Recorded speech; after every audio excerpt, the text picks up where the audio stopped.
Hello mga ka-G, so may another food vlog na naman tayo dahil birthday ng aking pinsan na si Rachel. Dadalihin niya tayo sa Trompay Buffet dito sa Rojas Boulevard.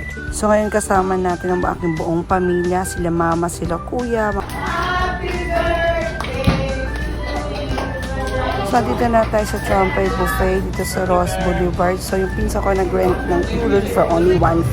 Sa halagang 358 per head, ito na yung mga choices ng pagkain. So, meron tayong kangkong, fish fillet, isda, fried siomai, adobo, soup, steam siomai, siopaw. Hindi ko na rin pala naipakita sa video yung meron din silang spaghetti na siniserve. Meron din silang mga desserts, mga prutas, macaroni salad, coffee jelly, buko pandan,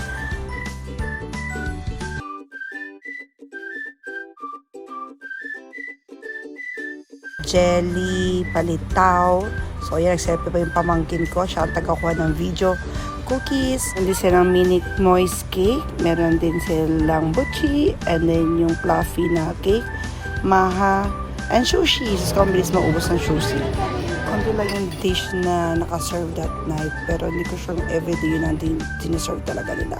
So, ito yung spaghetti. Yan yung mga napili kong kainin.